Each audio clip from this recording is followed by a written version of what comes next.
Welcome to the Winging It Travel Podcast Conversation channel. I'll be having conversations with guests about all things travel. There'll be stories to tell, tips to share, and experiences to inspire.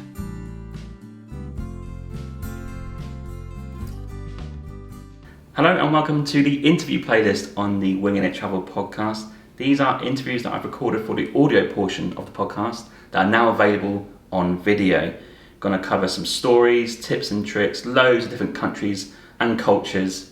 And this is the first episode interviewing me to give you a bit of an idea of who your host is, what type of traveller I am, and some things you may or may not know. I'm going to be answering questions from my assistant, Emma, who is a knitter, aka Wander and Create with Emma on YouTube. Check her out. And they're going to be in the style of the quickfire travel questions at the end of each interview. Okay, first things first, what names do you go by? Good question. So at home in Norwich in UK, I'm known as Hammo by my dad and my close friends. In Vancouver here in Canada, I'm known as James. And in London, I'm known as Failed Musician. How many countries have you travelled to and which three are your favourites? Yeah, how do you define a country though? But don't worry, we'll cover that in interviews coming up on this playlist. My top three in no order are Bolivia, Japan and New Zealand. What's your favourite way to see a place? That would be walking. I am an advocate of walking in the cities, towns, villages, mountains, beaches, small islands. I think you can really see a local place by walking the random streets, the back alleys, and just don't follow Google Maps. I think you can find out a lot about the local culture like that. And I'm going to second that actually. The best way to get to somewhere is definitely a road trip. You can check out our Canadian and USA road trip on the playlist. And also train travel. Just completed interrailing on the YouTube channel. That's an awesome way to travel as well. Which three new countries are you going to tomorrow if time and money weren't a problem? That is going to be Bhutan, Guatemala and Namibia. What are the three things you're guaranteed to do when you're travelling? One of my favourite things I love to do when I travel is go for a coffee. So I'll be going to a local area and a local cafe.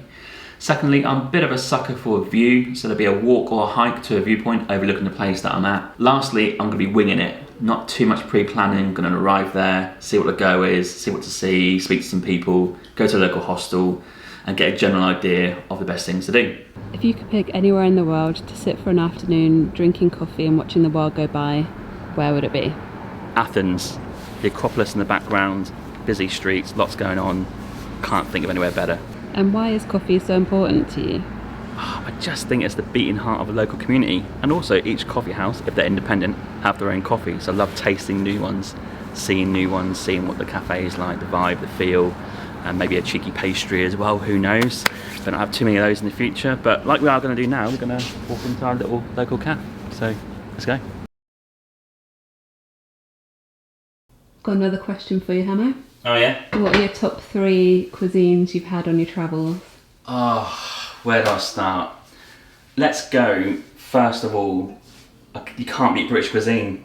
I know it's not going to be in top three, but roast dinners, English breakfasts, stews, Bakewell tarts, Battenberg, the list could go on.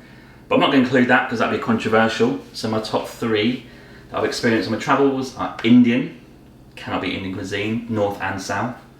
Thai, one of the best in the world, and of course the cliche Italian.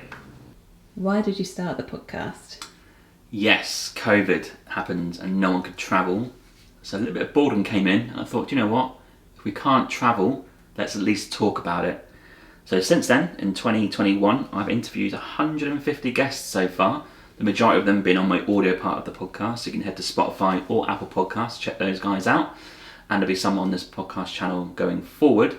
And inspirational stories, tips and tricks, love meeting new people, love hearing about countries I've not travelled to, even different parts of those countries, the culture, the best food, the best coffee, the all-round game of hearing someone tell their story. Everyone has a story, we can all learn a lot, and what's better than conversing for an hour about travel. Okay, next question. Are you a sunset or a sunrise kind of guy? In my heart, I'm sunrise. In my head, I'm sunset. But practically, day-to-day life in travel, sunset. Yeah, you ain't seen my sunrise. What type of traveller are you? Yeah, I'm a budget backpacker at heart. A lot of the content on this channel will be based on that. But as I approach 35, I prioritise sleep and not late parties, and probably a private room in a hostel, so I can be a bit more creative with the podcast, either interviewing or creating content. What are the 3 favourite hikes that you've done? Poon Hill in Nepal, I think Machu Picchu in Peru, and my third left field option is going to be Mount Yasur volcano in Vanuatu. And how about cities? What are your top 3? New York, Kyoto and Cusco.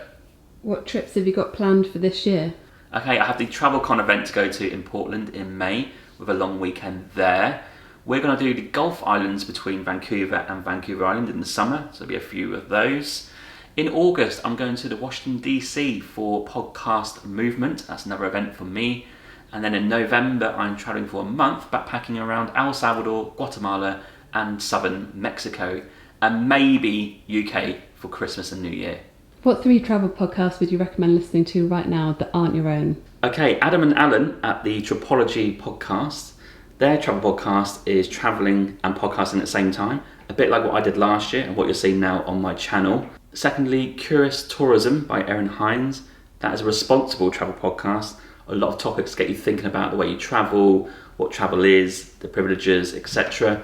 Great job by Erin. And thirdly, I'm going to go for Marie Walker's The Culture Cult Travel Show. She delves into the history and stories of countries around the world. In one sentence, why should someone travel? To enhance understanding and empathy around the world. We need that in a divided society at the minute. And I want people to learn about the different cultures around the world and the amazing people within those cultures. I think that's key because we can always learn something from people. And thirdly, it's fun.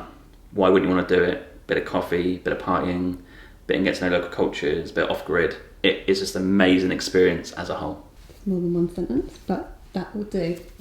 Okay, last question, and it's a biggie. Why should someone subscribe to Winging It Travel podcast?